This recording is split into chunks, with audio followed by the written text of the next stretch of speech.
Hello students, welcome to EPG Pathshala. I am Dr. Siddharth Mukherjee from Ambedkar University, Lucknow. Today, we are going to learn about a very important module, the title of which is Meaning, Nature and Forms of Modernization, specially referring to advanced industrial societies of the West. This module has been taken from the paper Comparative Politics, Politics of Advanced Industrial Societies. Now I would make certain introductory remarks. I would mainly mention 4 important points in the introductory part. In the first point, I would mainly talk about the historical emergence of modernization. Students, modernization mainly emerged during Renaissance period. During Renaissance, the reason and rationality in public life was something that was being highlighted. Reason and rationality undermined faith that was a governing principle of public life during the medieval period. So the significant change that we find during Renaissance period and which also characterizes modernization is the dominance of the principles of reason and rationality in public life. The next phase, we find the formation of modern nation states in Western Europe. Now these states are formed on linguistic basis. In other words, language became the major source of division in Western Europe. The next phase is, I would say, a very important phase of modernization, and this phase is known as Industrial Revolution. In fact, many scholars believe that Industrial Revolution is a marker of modernization in Western societies. Now, what changes happened during Industrial Revolution?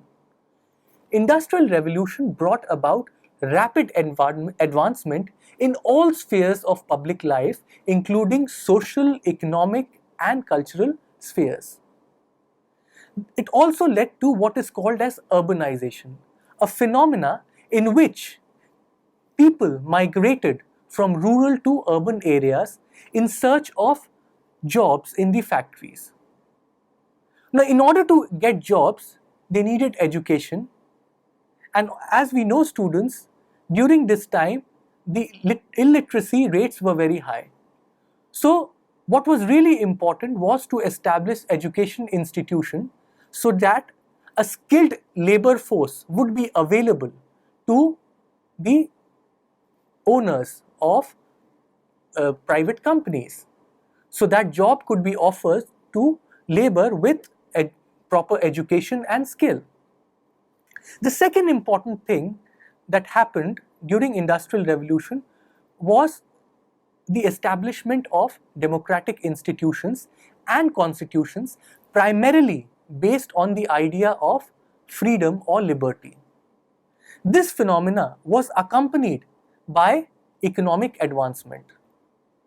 We know that democracy is a modern concept, and therefore democratization is a very important aspect of modernization, or I would say democracy is a marker of modernization. So most of the Western countries established modern democratic governments and modern constitutions which embodied the principles of freedom, equality and liberty.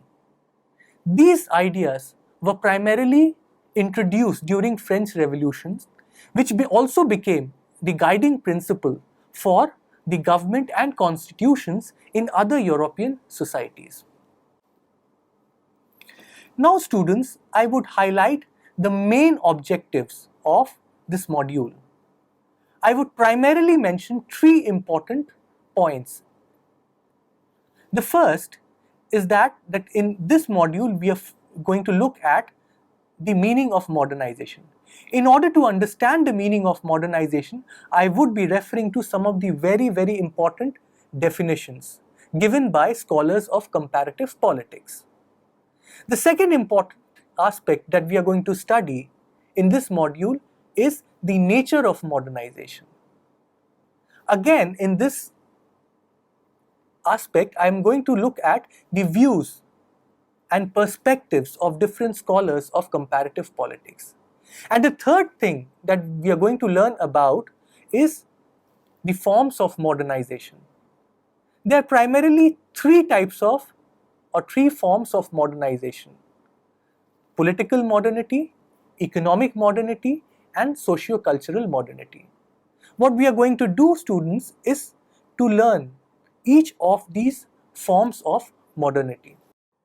Students, let me first talk about the meaning of modernization. And in order to understand the meaning of modernization, I would refer to some of the very, very important definitions of modernization given by some of the prominent scholars of comparative politics and political sociology. The first definition, and which is very important to understand modernization, is given by Anthony Giddens. According to Anthony Giddens, modernization is a specific mode of social life or organization that emerged in Europe around the 17th century and has a worldwide influence. According to Anthony Giddens, modernization basically marks a distinction or demarcation between tradition and modernity. So, Giddens primarily tries to define modernization by drawing a contrast between traditional and modern societies or traditional and modern values. Let me talk about the second important definition given by another very important scholar of comparative modernization named Cyril Black. Cyril Black basically defines modernization at the socio-psychological level by stating that modernity results from expansion of man's knowledge and ability to control the environment and promote and establish new institutions to cope up with modernity. So according to Black, modernity is more about the ability of man to cope up with the advancements of modern societies. It also implies the capability of institutions to cope up with the fast changing values of a modern society. Now let me give you the views of David Apter, who is again a very, very well-known scholar of comparative modernization. For David Apter, there are three important conditions of modernization. The first is the ability of social systems to innovate and adopt new practices required for modern ways of life. Second, differentiated and flexible social structures free of prejudices and biases. Students, let me explain this second point a little bit. David Apter basically tries to emphasize the establishment of institutions and structures that have specific roles to perform. So there is structural differentiation, in that sense becomes a characteristic feature of modern institutions. And these institutions are far removed from the prejudices and biases of social structures. The third important condition mentioned by David Apter for modernity is an appropriate social framework necessary for inculcating new skills and knowledge for sustaining in a technologically advanced world. So the third condition mainly talks about social change. Social change, or a change in the nature of social institutions, by inculcating new skills, new values, new knowledge that are required for sustainability in a modern and advanced society. Now let me give you another very important viewpoint about modernization by a scholar who is very well known in the field of comparative politics called Lucien Pai. Lucien Pai defines political modernization as development syndrome with 4 characteristics. In other words, Lucien Pai defines modernization or political modernization. So his emphasis is on political modernization, and he mentions the following features of political modernization. The first feature of political modernization according to Lucian Pye, is equal opportunity for participation in politics and government formation. It implies that every citizen, irrespective of his caste, class, gender, ethnicity, race, language, is equally entitled to participate in politics and decision-making process of the government. The second important meaning or characteristic feature of political modernization is the capacity and ability of political system and its institutions to formulate public policies and implement them. The third important feature is differentiation of structures and functions, but not overall integration. Let me explain this third point. The third point that Lucian Pye mentioned is about structural differentiation. That modern political systems must create structures which must be entrusted with specific functions. But Lucian Pye also cautions about overall integration. The fourth important point of political modernity is secularization of political process. It implies that politics must be free of parochial or ethnic values. Modern politics must be based on democratic values. Modern politics must be based on dynamism, participation, rationality, and must be far removed from the parochialism of traditional societies. To give one example, secularization would mean a separation of religion and politics. It means that religion is a matter of personal sphere of the individual and must be excluded from politics. In other words, political decisions must not be influenced by religion or religious principles. Political decisions must be taken freely without any bias or prejudice. Let me now mention the views of C.E. Black about modernization. For C.E. Black, there are four important assumptions for modernization. The first is development of capacities or capabilities by the modern political and social institutions. It implies that modern institutions must be such that they will be able to cope up with the advancements of modernity or must be able to inculcate modern values. The second important aspect of modernization is scientific advancement. And modernization is associated with rapid advancements in the field of science and technology.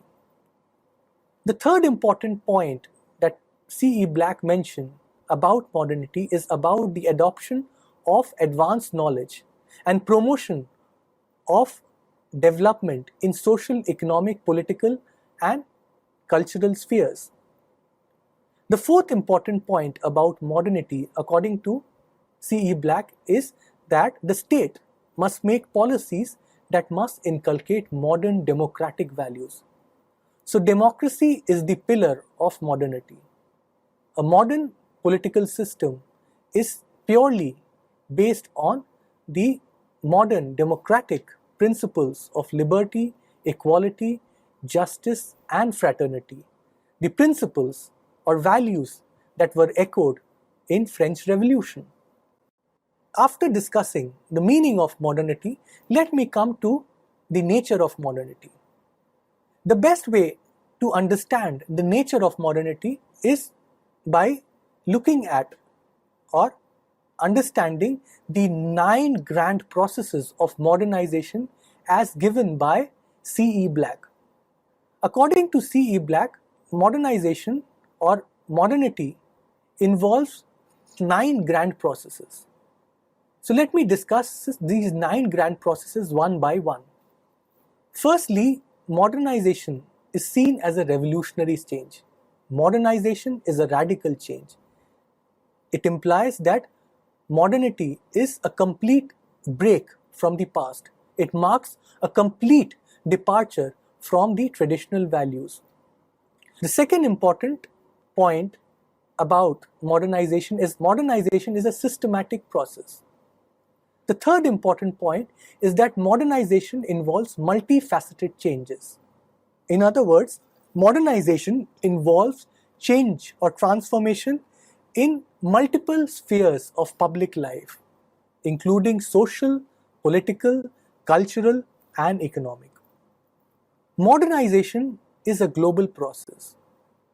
For instance, modernization began in Europe, but then it started spreading over to the rest of the world.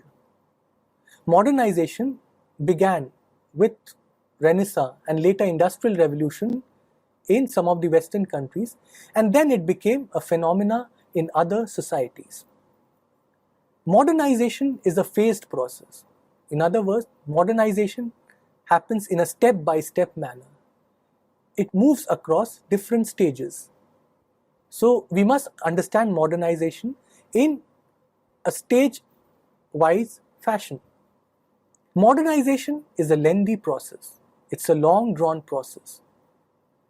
Modernization has a tendency to homogenize. In other words, modernization tries to establish cultural homogeneity in heterogeneous or multicultural societies by promoting certain universal values of liberalism like equality, liberty, justice, and fraternity. Modernity is irreversible. Once it starts, it cannot be reversed. And related to this is the last feature of modernization, which is that modernization is progressive. It is not regressive. The nature of modernization or modernity has also been understood by a political sociologist, Anthony Giddens. According to Anthony Giddens, the nature of modernity can be understood in terms of three discontinuities or departures from traditions. And these three discontinuities can be understood as follows. The first is the pace of change that happens in a modern society. The second is the scope of change. And the third is intrinsic nature of modern institutions. Let me explain the third point. According to Anthony Giddens, modern institutions inculcate modern values, and their intrinsic nature is very different from the traditional and archaic institution, in the sense that they promote certain democratic values which mark a complete break from the values of traditional societies.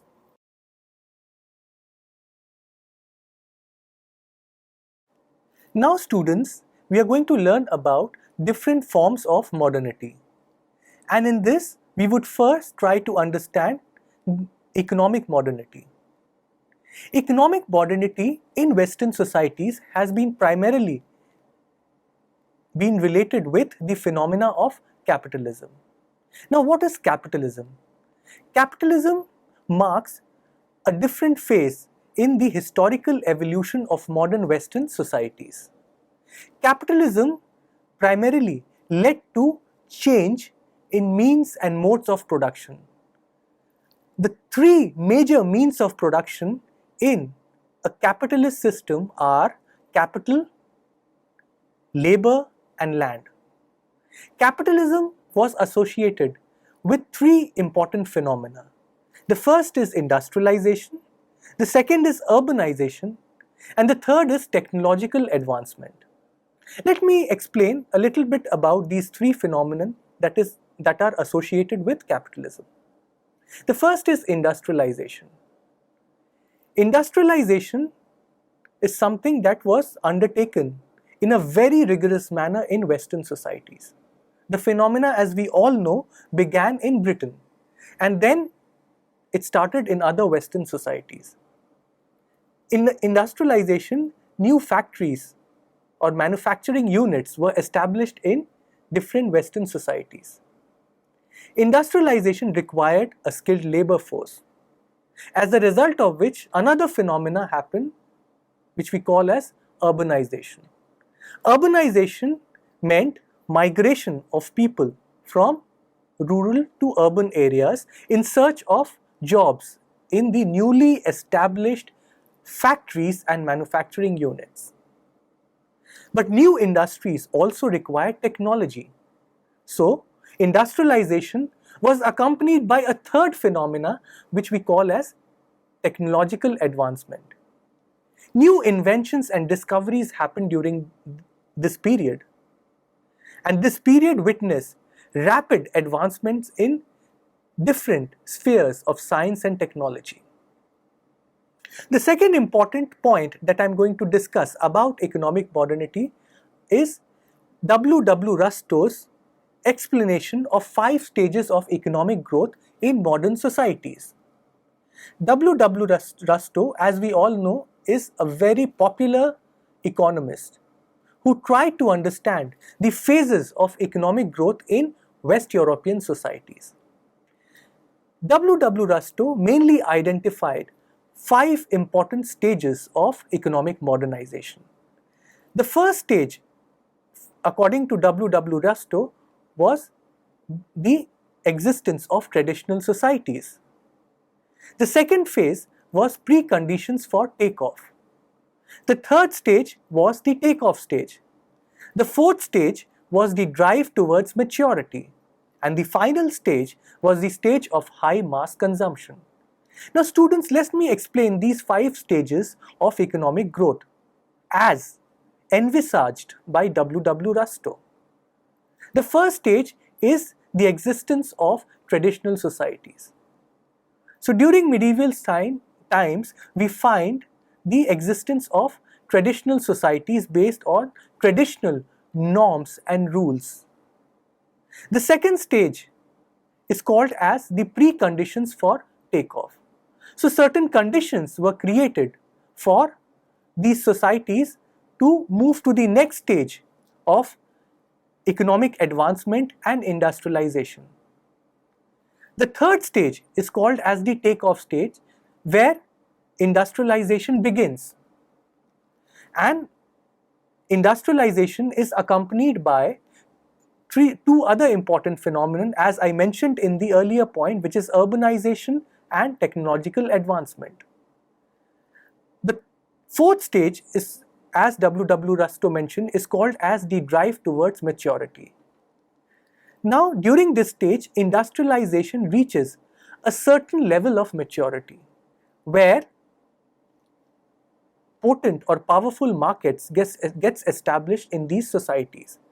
So, industrialization is accompanied by the establishment of markets in these Western societies.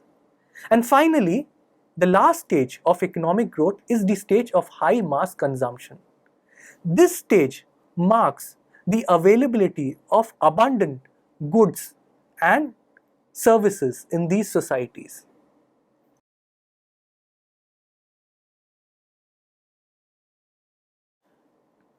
Now let me explain economic modernity in a more detailed manner. In order to do this, I would mention the views of a very important scholar of comparative politics, Samuel Huntington. Samuel Huntington tries to understand economic modernity by drawing a contrast between traditional agrarian societies and modern industrial societies. Huntington identifies 3 important differences between traditional agricultural societies and modern industrial societies. The first point of difference is that in agricultural societies, there was a predomination of ascriptive and particularistic identities. So, the relationship in such societies were based on ascriptive or parochial ties. In contrast to this, in industrial societies, there is a predominance of universalistic, specific, and achievement-oriented norms and values. So we find that in industrial societies, merit replaces parochialism as a basis of selection. The second important point of difference is that while in agricultural societies, there was lack of spatial mobility and there was a dominance of local power structures, in industrial societies, there was a high degree of social mobility. Let me explain this point a little bit. In agricultural societies, people were primarily involved in agriculture. So there was no requirement to move to other places. People remained at their at their own native place. So there was very little spatial mobility. In comparison to this, in industrial societies, people moved from rural to urban areas in search of jobs that were being created in new manufacturing industries. The third important point of difference between agricultural and industrial societies, as envisaged by Samuel Huntington, is that in agricultural societies there existed simple and stable occupational differentiation. So the nature of occupation was very simple. There was very little differentiation or distribution of functions. Whereas in case of industrial societies, there existed a well-developed but complex occupational system, generally insulated from the social structure. So modern industrial societies were based on the principles or on the principle of differentiation, or what we call as, and many comparative politics scholars would call as, structural differentiation, which meant that different structures existed to perform specific functions.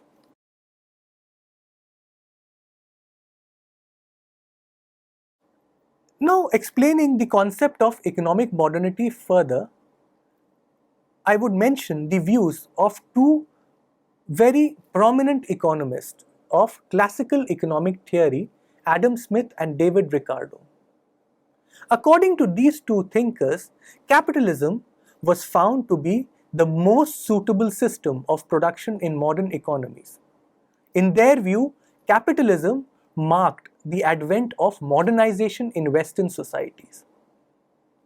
Now, these scholars derived the philosophical justification for capitalism from the doctrine of laissez-faire individualism, a concept that gave primacy to the principle of freedom and liberty. The concept of laissez-faire individualism treated freedom and liberty as supreme values and guiding principles for public policies. So economic freedom in particular became the guiding principles for free trade and free enterprises, the two characteristic features of a capitalist society.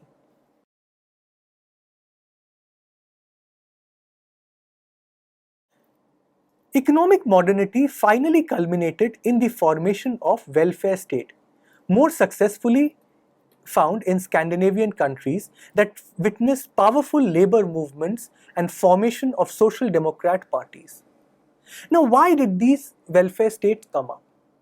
It was found that capitalism, which was established full-fledgedly after the formation of modern nation states in Western Europe, had led to economic inequalities in Western societies.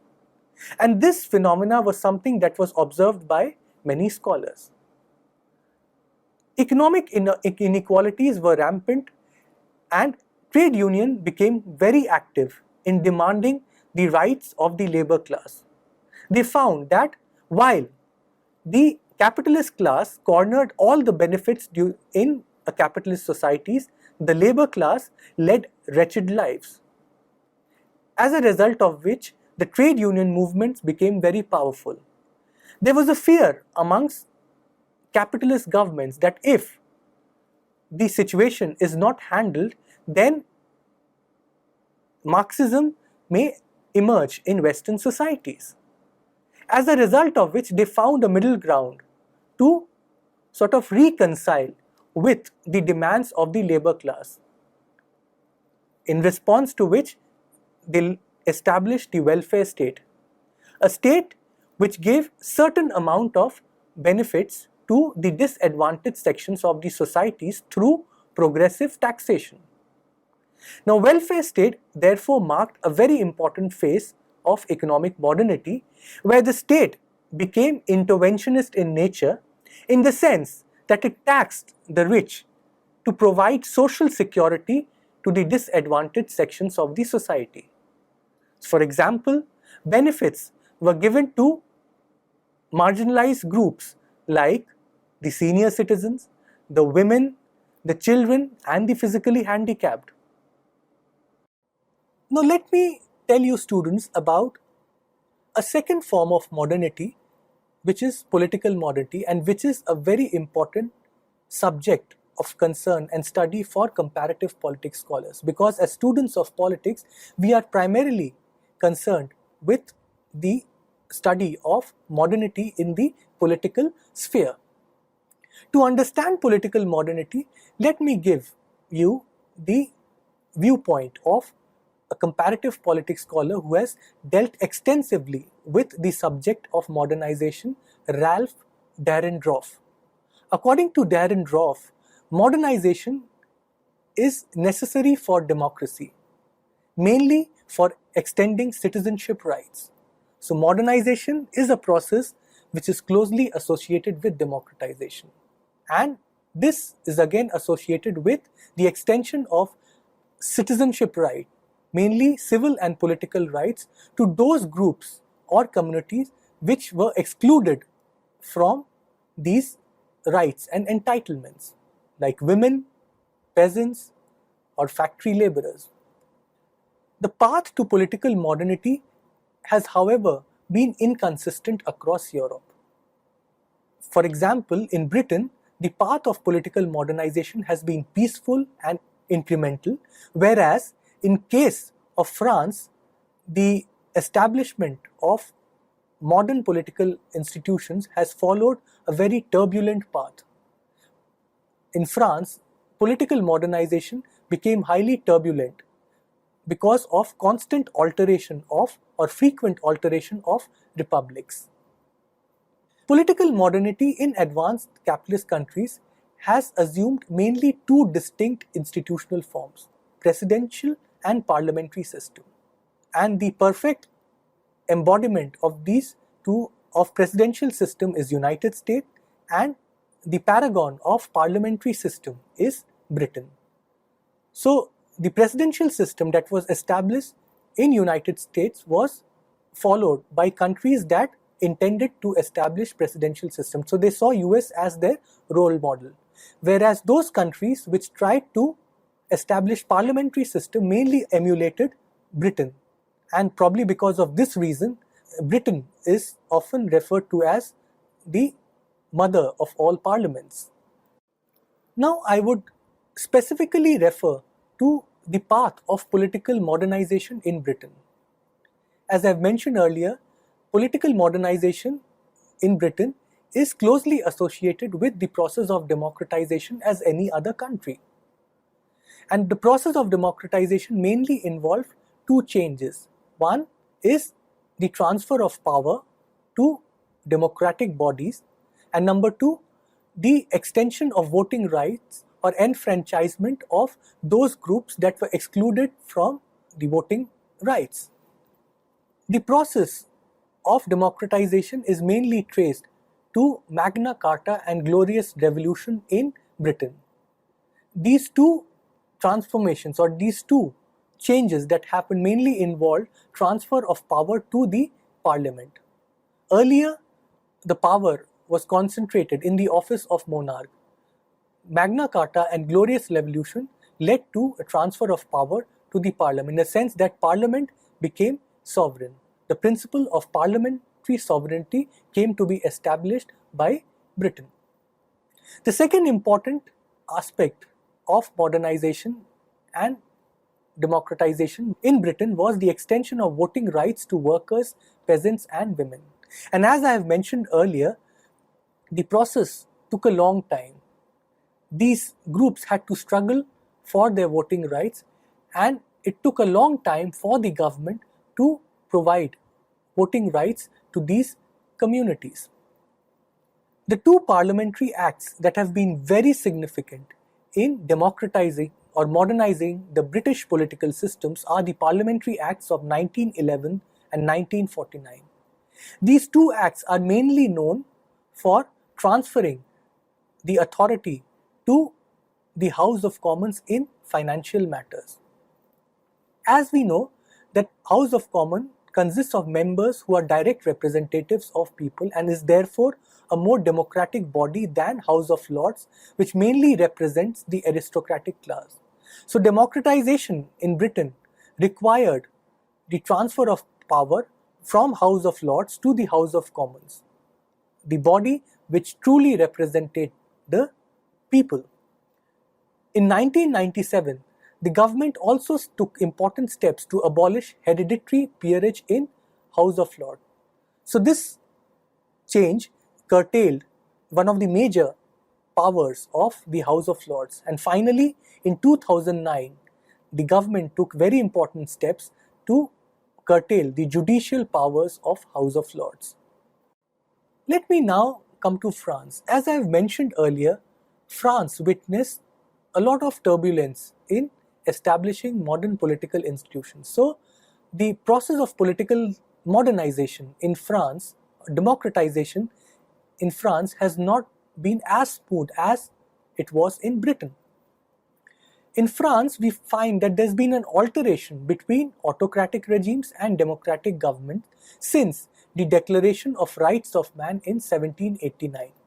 So France has not had stable governments as it has altered between different republics. To begin with, Napoleon dictatorship established an autocratic or authoritarian regime in France. But after the collapse of the Napoleon regime, the Third and the Fourth Republics were established, and these two republics were a very important step towards democratizing the political system in France. The Third and Fourth Republics mainly established a strong parliament and weak executive. So basically, the Third and Fourth Republics in France was based on the principle or adopted the principle of parliamentary sovereignty and therefore made the parliament much stronger than the executive. But in Fifth Republic, under Charles de Gaulle's, a strong presidency replaced a strong parliament, as a result of which the constitution that came to be established under Fifth Republic made the president very strong and the parliament very weak. Now let me discuss a third case study, which is United States. United States, as I've mentioned earlier, is a role model of presidential system for all other countries. In United States, the presidential system was based on the two major principles, that is separation of power and checks and balances. So these two were the guiding principles of American Constitution. Let me explain these two principles a little bit.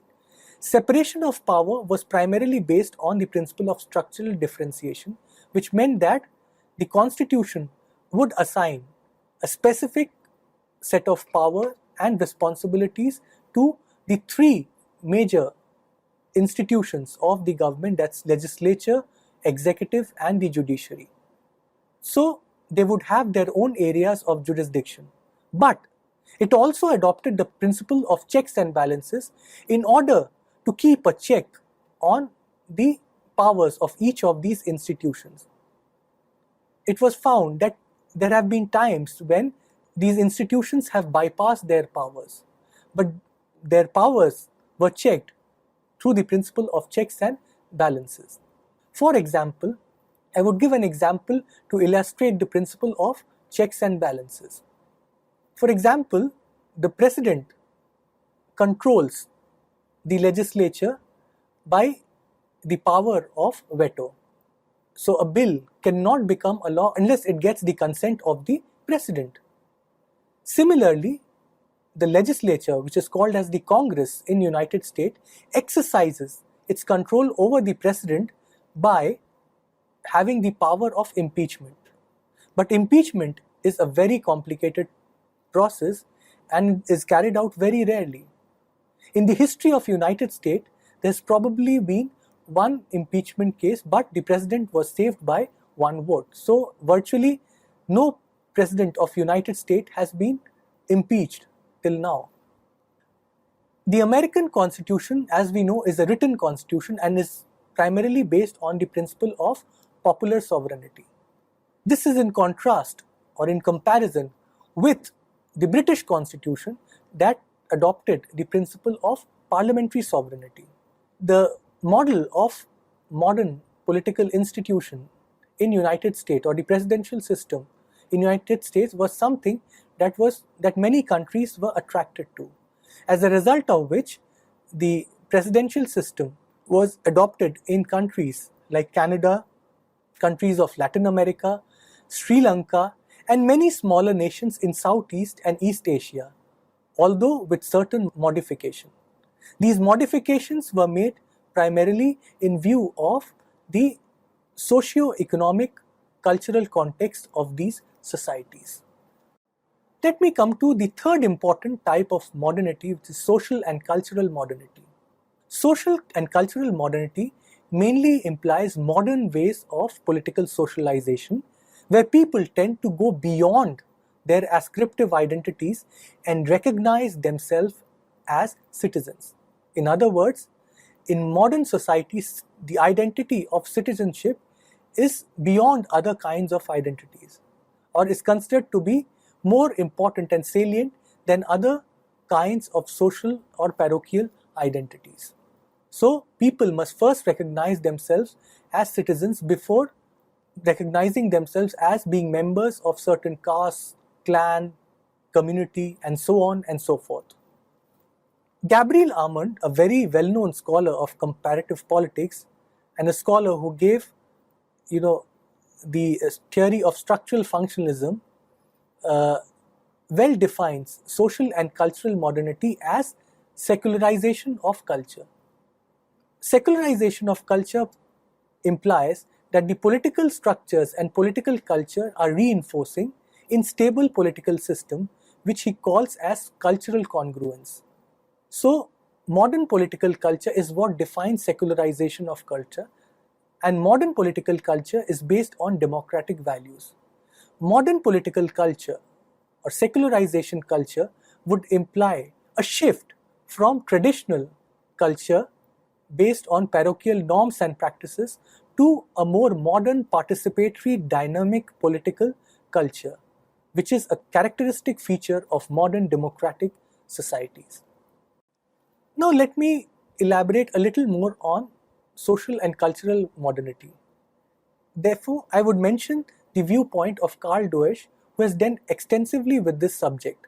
Karl Deutsch advocates that social mobilization happens to a large number of people in areas which undergo modernization, where advanced non-traditional practices in culture, technology, and economic life are introduced and accepted on a considerable scale.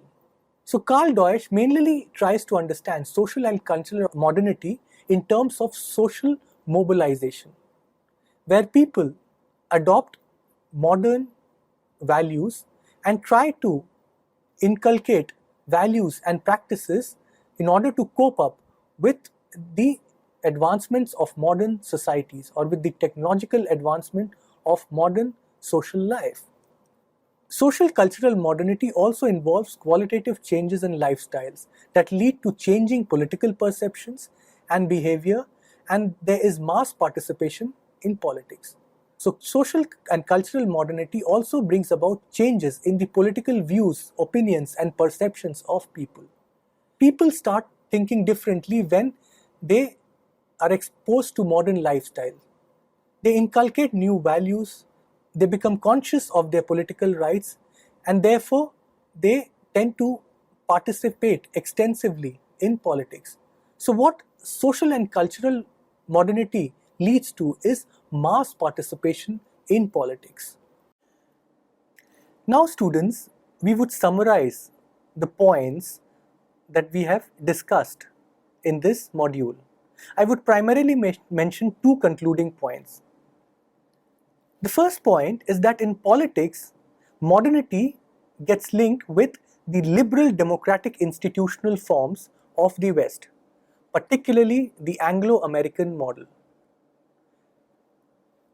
The modernization theory particularly believes that the Anglo-American institutional model is a paragon or a perfect model that needs to be emulated by other countries.